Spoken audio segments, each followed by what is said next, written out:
And we are rolling. Welcome to the Renaissance podcast. I'm your host, Christopher Martin Burns. This is a new platform in which I hope to build a series of discussions with incredibly special people doing amazing things for the world. Recurring theme throughout this series, if it actually goes that long, will be innovation. So that counts for innovation in technology, innovation in different industries through various means, innovation in art, innovation in the investment world. We'll cover many different topics in many different industries over the coming weeks and months, but all really centered around giving innovators a platform with which they can talk openly about what they're working on and how they see the world and plan to change it, ideally for the better. So just a little introduction on myself and the kind of thought behind this, and then we'll get to our first guest, who is a real treat for the first episode. So, look, my view on media in general, and this goes for a lot of different types of media, I'm mainly talking about mainstream and then how that's reflected in social media and general discussion in public forums, is that it focuses far too much on things that have no real grand importance in the scheme of things. And things like real scientific breakthroughs, encouraging developments in technology, and how within a capitalist system innovation actually happens, how companies get created and grown and get financed, and giving them the fuel in various different means to be successful and take their medicine, their technology, whatever it is, to the market and to a place where it can actually help people.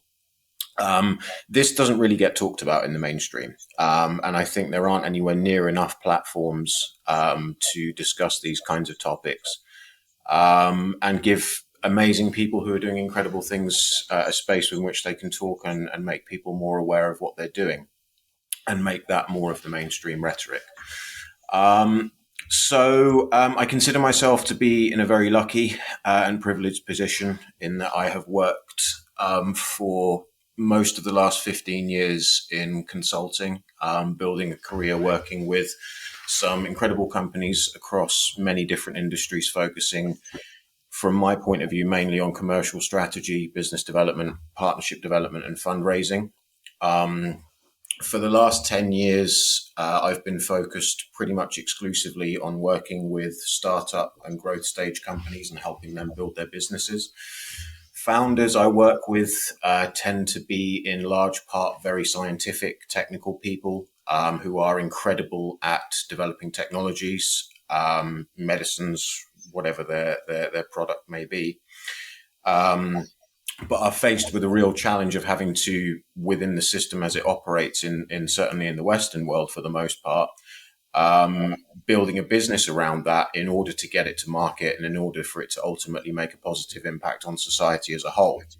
So, such is the system we live in. It's kind of a yin yang. Like, innovation is largely at the mercy of private markets, which in a free society, quote unquote, is an amazing thing for being able to have the freedom to do things and build things in the first place. But when it actually comes to taking something that can make a positive impact on the world and benefit large numbers of people, it's then necessary to commit, talking from a founder's point of view, years of one's life to build a business out of it, to make it sustainable for them to survive, for the product to get out there to the market. And it requires networks, it requires investors, it requires sacrifices, many people just can't make or don't have. And certainly no small feat. And it requires, as I say, an extensive matrix of different partners, minds, expertise, investment, and frankly, no small amount of luck to build a business, particularly one that relies on intellectual property value, into something sustainably successful.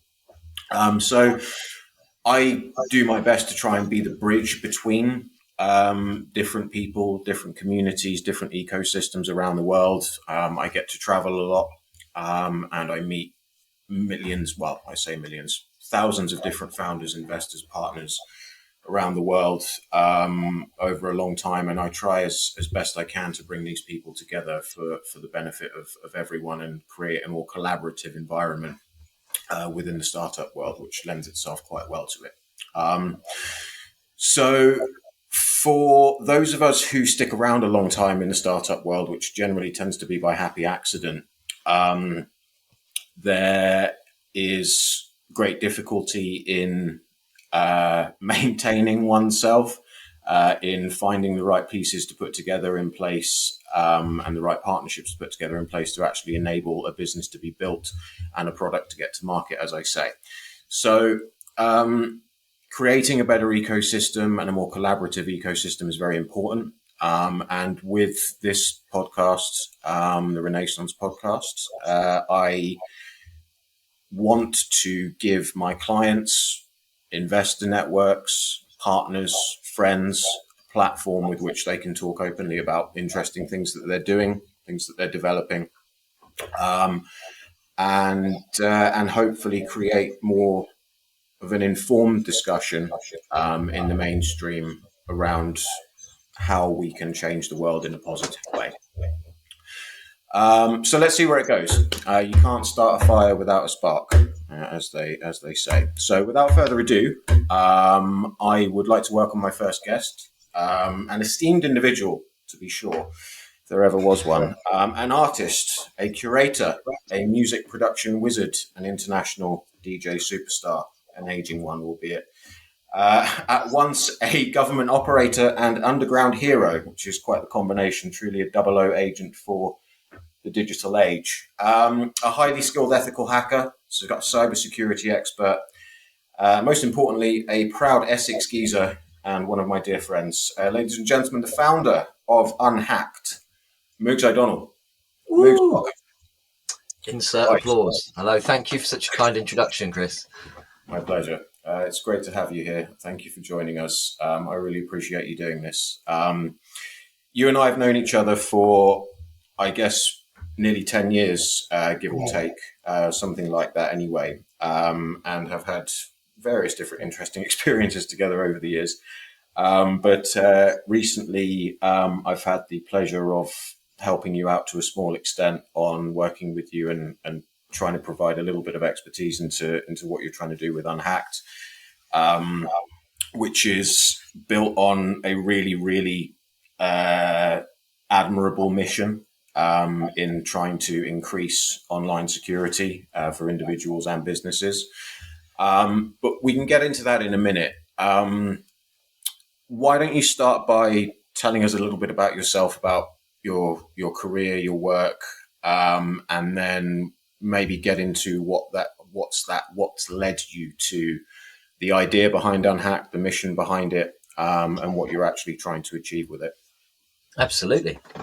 So I've been in the hacker scene since the late 90s, and I did my first professional gigs with NatWest, and I did Procter & Gamble as well when I was 15.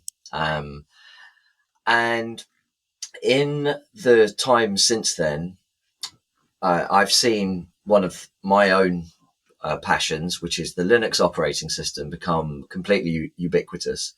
And the Linux operating system is apparently up to 90% of the internet now runs on Linux. Certainly everything that's in somebody's home, anything which has any kind of user interface is going to be running on Linux. Now, the reason I mention that is because the Linux is open source software, which is by its nature free, and it's free software, which has been written by people that are volunteering their time, and it's used by anybody that wants to use it. So in terms of the mission, it's for everyone by everyone. And that is kind of a core part of my principles behind what I'm doing with Unhacked, as in making it available for the benefit of everyone. So I'll talk a bit later on about what my goals are for Unhacked.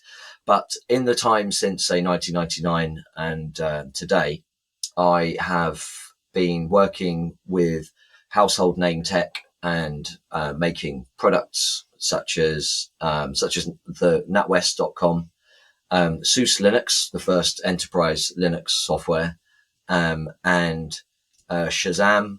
I've worked on Skype, the BlackBerry handsets, the Nokia handsets, and as an engineer, helped build TV and streaming media platforms such as BBC iPlayer, Sky Plus HD, and Sky Q, and Now TV.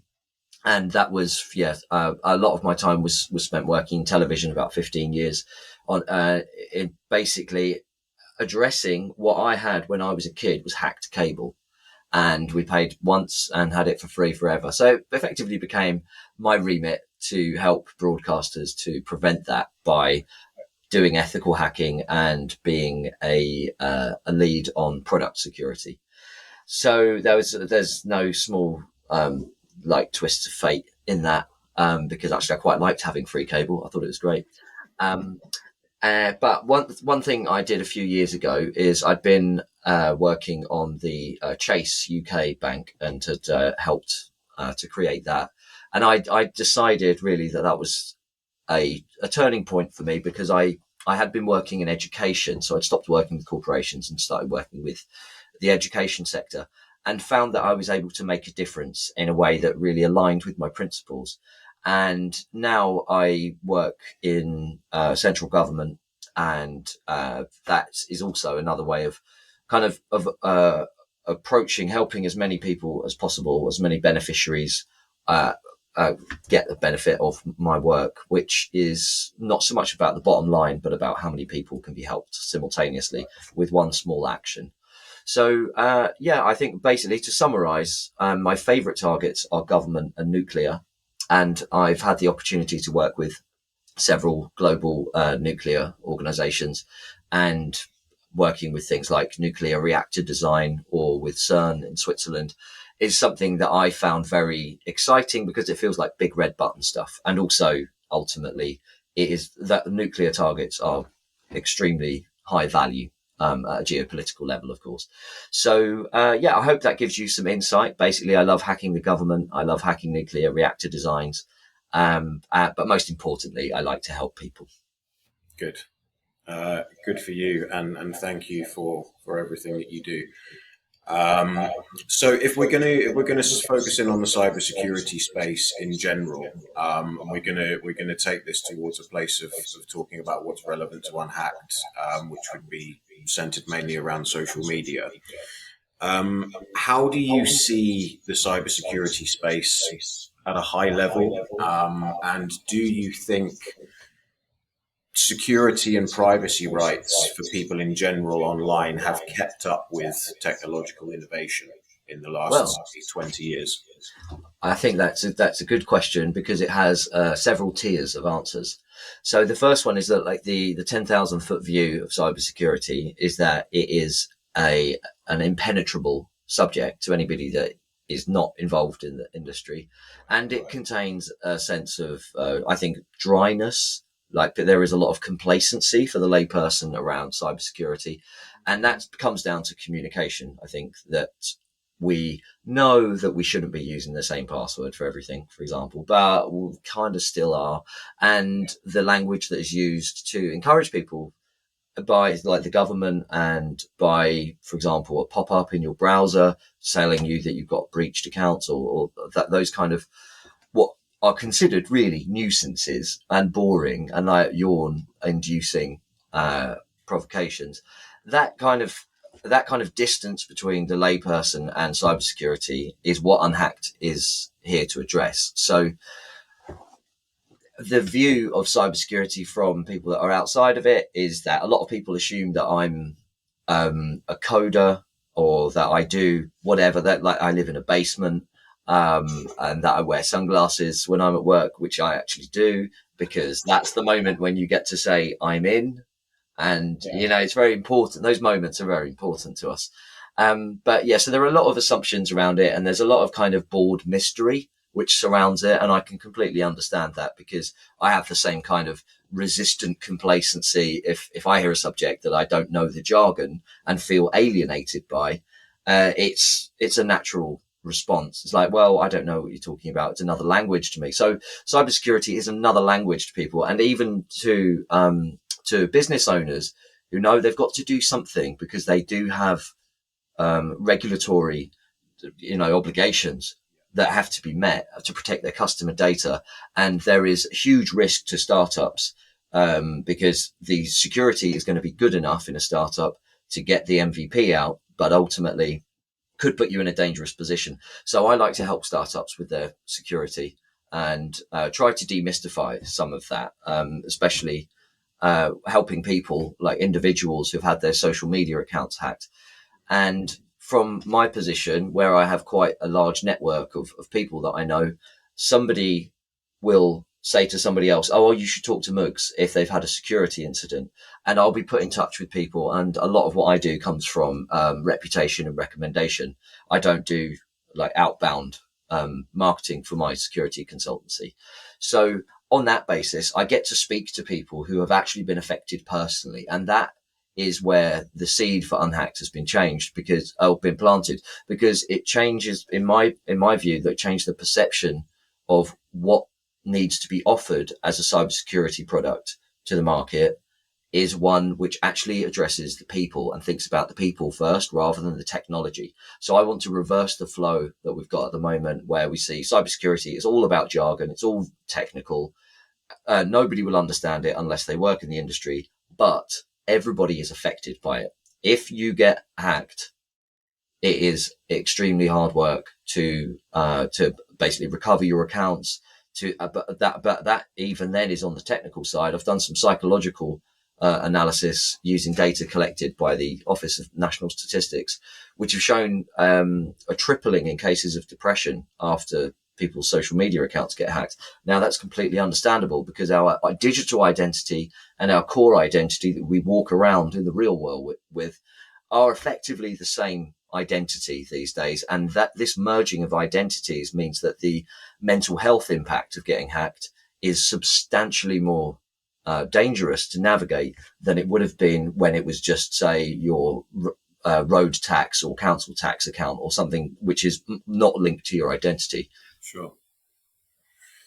And do you feel that things are the way they are now, talking from a social media point of view? I mean, have they been designed to be that way? Have they been designed because social media companies want to increase accounts, posts, presence? They want to have as many people on there doing as much as possible.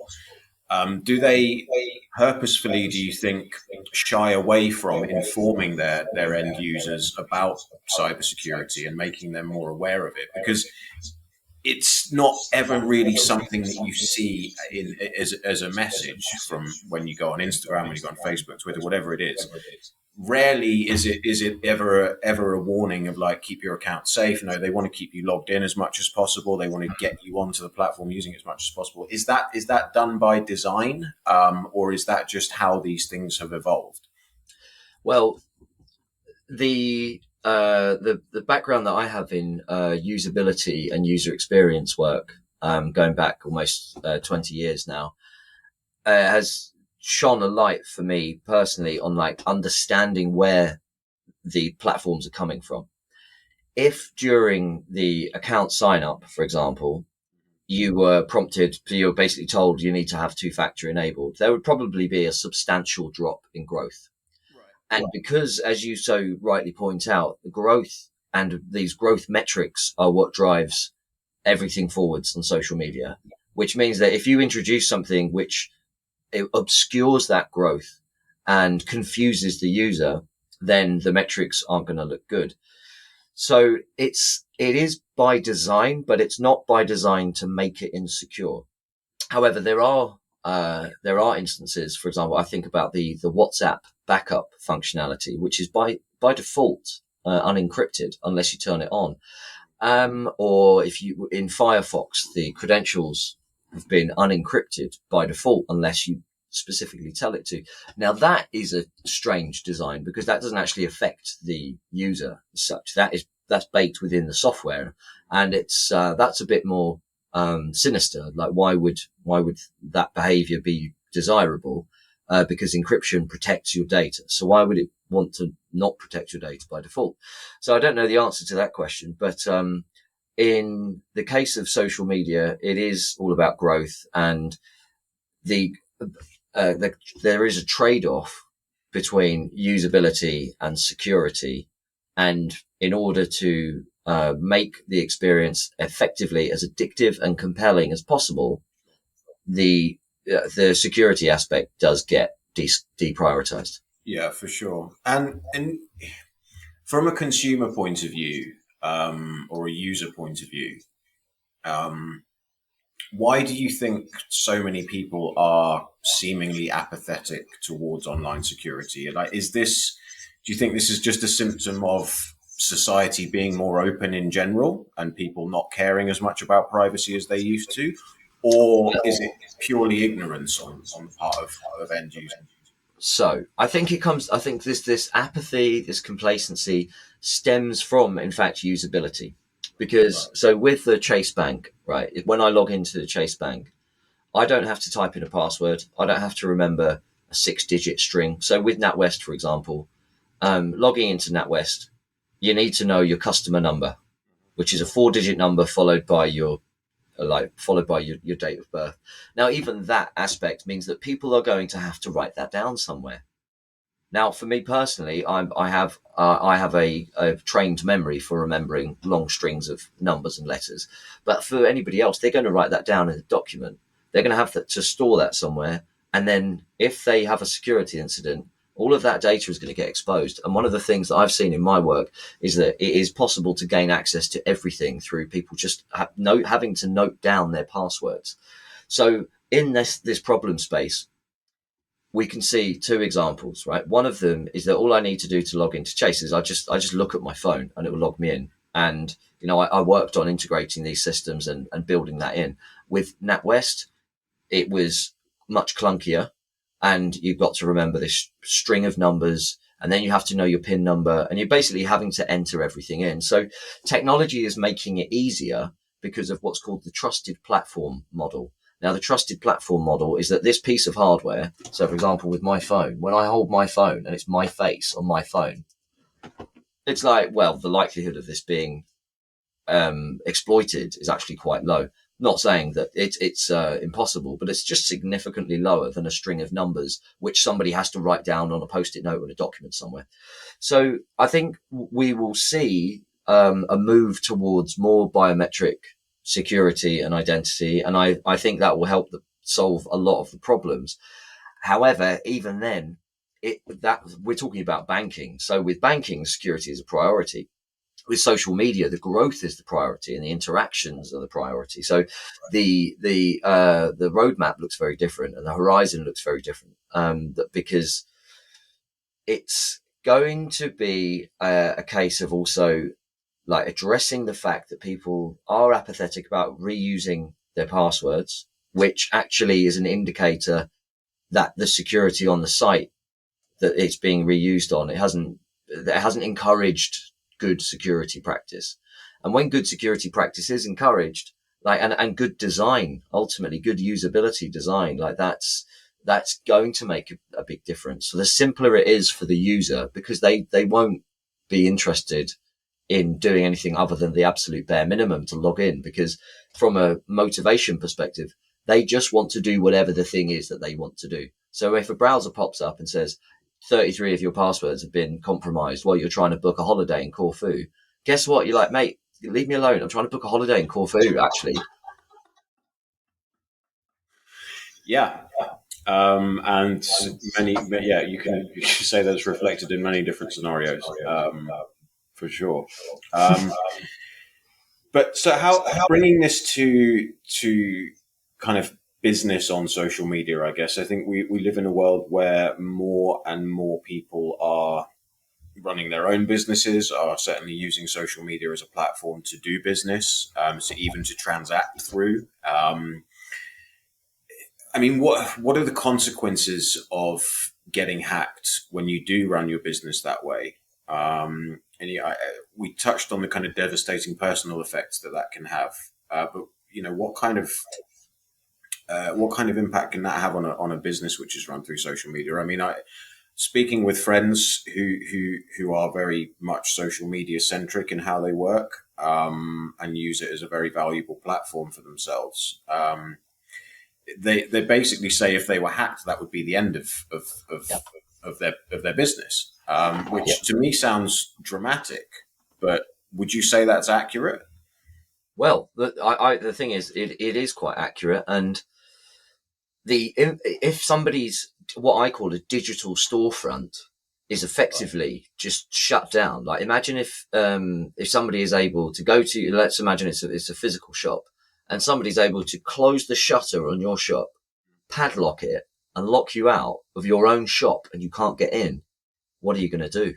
So there is extortion, which is fairly rampant, but then also there's simply using these hijacked accounts to get other accounts and amass loads of them and then use them for cryptocurrency scams. So it is a massive deal. And I think so there's the business impact of an attack is in government statistics from this year. 40% of UK businesses have been affected by a cyber attack in the last year. And that number is not going to go down. And that's 40%. And the average cost of that is £19,400. So the strap line for unhacked is stay unhacked. It's like spend 20 minutes following a couple of things that unhacked will lead you through without any jargon. Save yourself 20 grand in trying to figure out what went wrong and how to get back into your storefront. Yeah. Yeah. And how do you see, you talk about what would you do if if that happened to your physical shop? I mean, the easy thing there would be like, well, you would call the authorities surely, and they would hopefully come and help you. I mean, what kind of authorities exist? What capabilities are there for authorities realistically to actually tackle these things like extortion, for example, when they happen? I mean, it seems like a struggle that is unwinnable without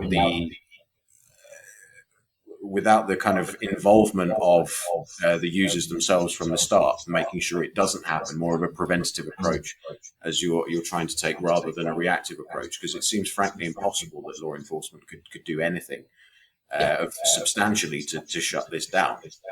That's right. That's right. And I did a workshop with some representatives from law enforcement who I was able to just kind of ask, like, what is it that can be done after a cybercrime is reported? And there are authorities. There's one called action fraud. Now, action fraud is basically part of Met Police, and it's how the police deal with cybercrime, which relates to fraud. So that's not harassment. That's not impersonation. As in, like, it's not just, it's going to have some kind of financial impact, which is fair enough.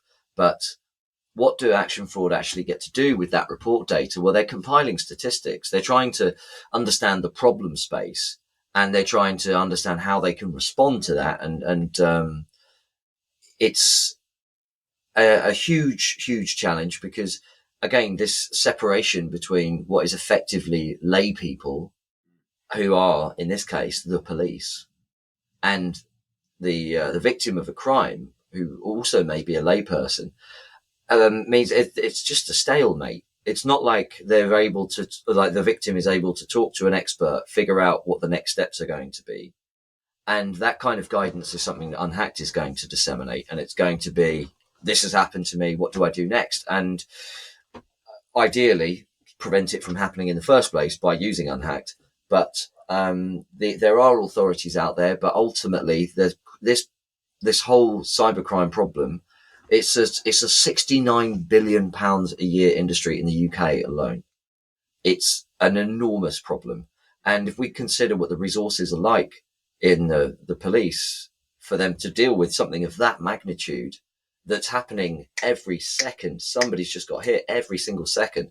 It's automated, it's international, and it is just a huge wave, and it's not going to go anywhere. Yeah. I mean, I was going to touch on how you see the differences in the attitudes towards this culturally in different parts of the world, and how do you see? Because realistically, if you get hit by something, the reality is they're probably not in the same country as you. So what?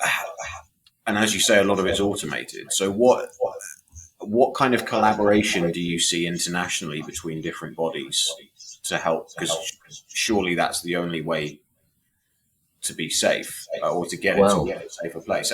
Does that kind of collaboration exist? Are there international bodies who are working together, bringing countries together to collaborate on these things? It is a global issue. I think Very much so. And from what, sorry to just to go on a little bit more, from what I've seen in different parts of the world, attitudes towards privacy and online security differ vastly. And you think people are apathetic towards it in the UK, Canada, US, whatever, for example. You go to different places in the slightly less developed world in some instances, and people don't care at all. People will hack each other. People hack their friends. They don't give a shit. Like it doesn't. It's their attitude towards laws of any kind, or even moral right and wrong is skewed. So if that's the case in some of the world, and you've got to assume that those parts of the world possibly are targeting other parts of the world, which are slightly more, I don't know, developed in their attitudes towards these things. Unless there is complete collaboration, surely there is little hope, or is that not the case?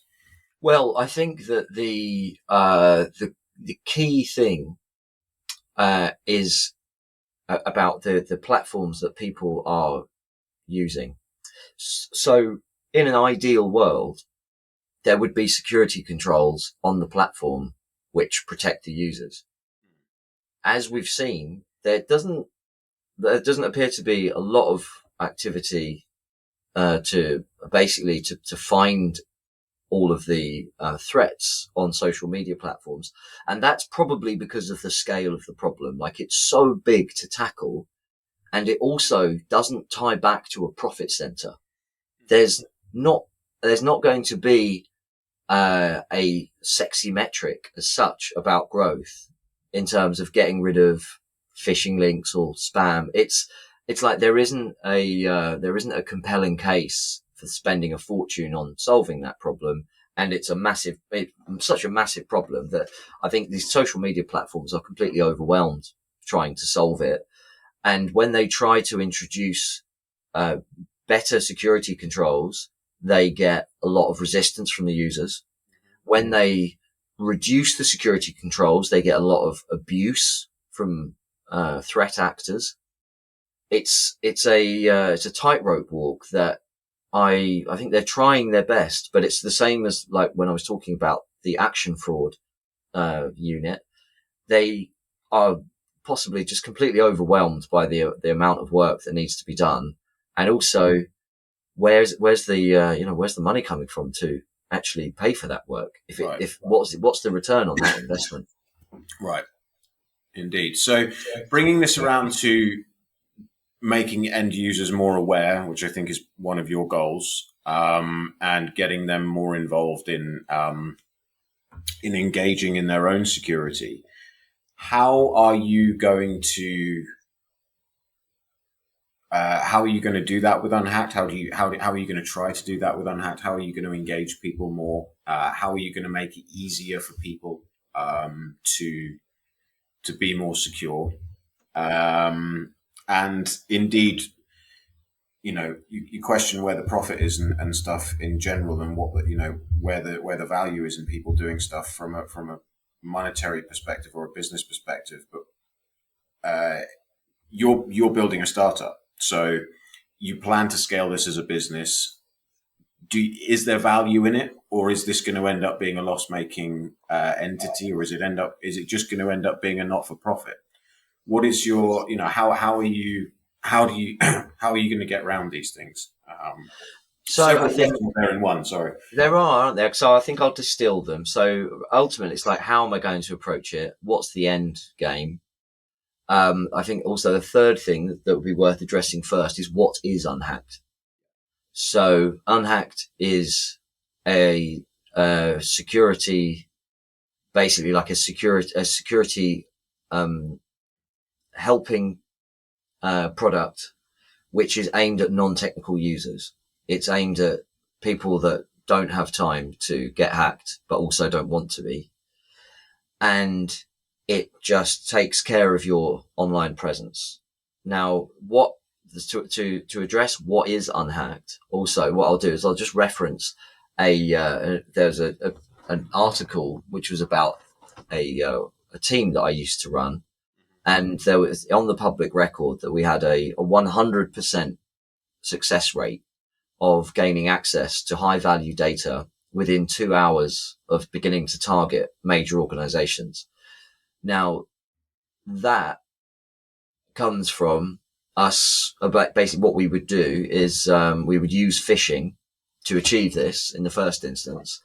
And it occurred to me that By, that 100%. by phishing, you mean contacting this person, Yeah, finding out a piece email of phishing. information about them under the guise Yeah, of something else, and then using that to.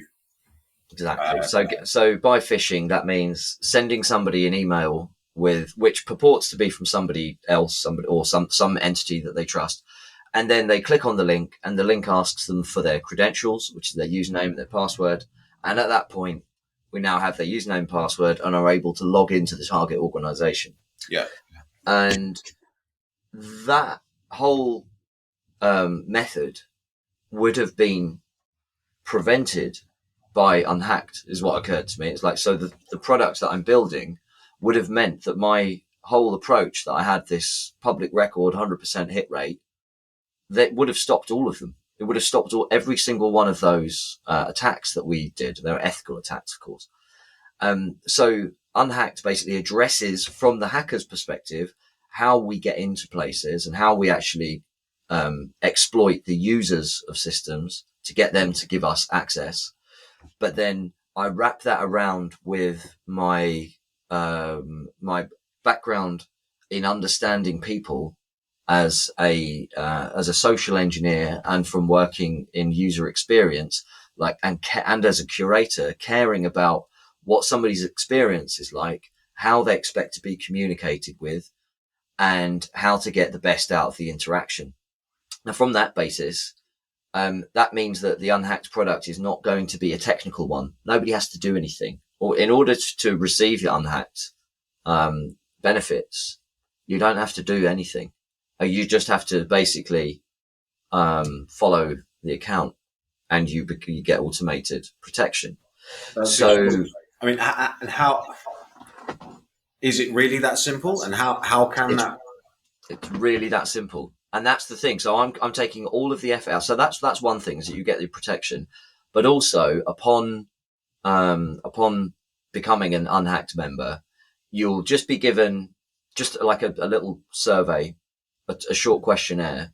And from your answers to that questionnaire, it would just say, okay, well, here's what you need to do. Just this is going to take you 3 minutes. This is going to take you 2 minutes. This is going to take you 30 seconds.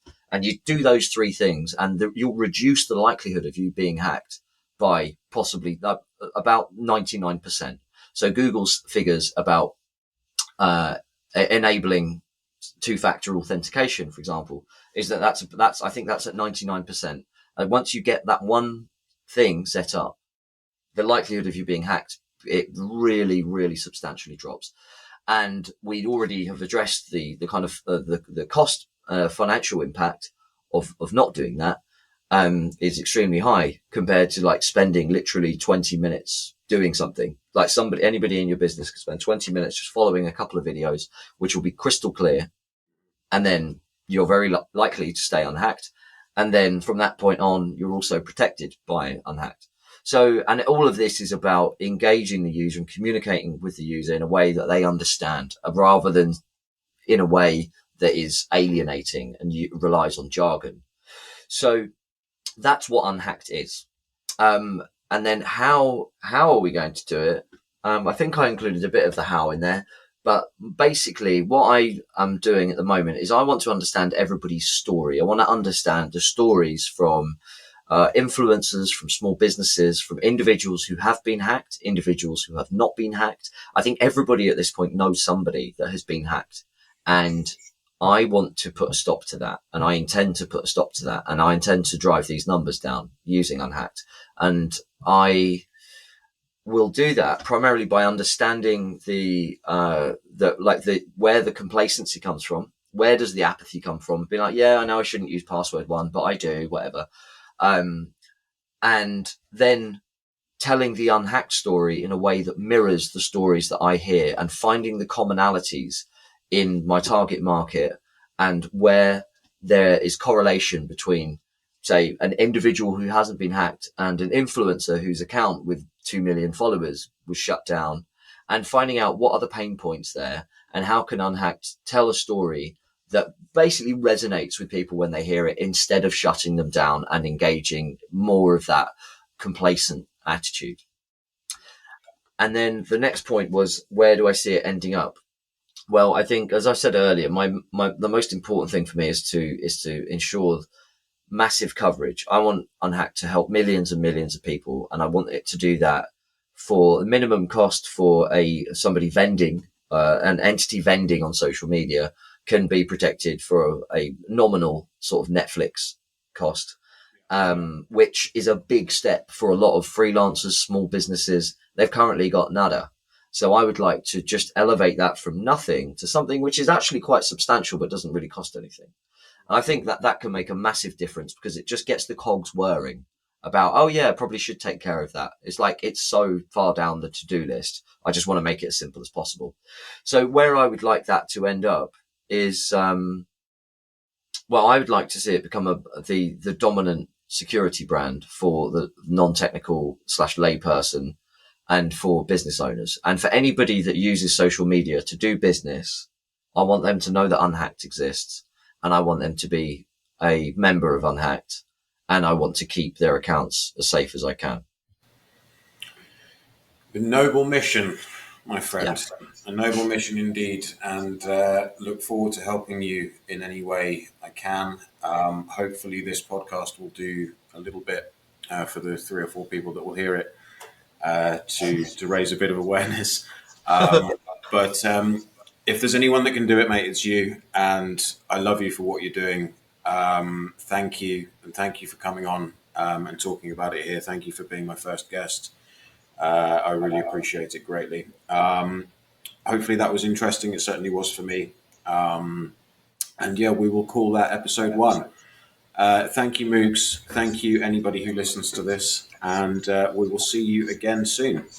Wonderful. All right. Thank you so much for having me on. No problem, mate. Take care. Bye-bye.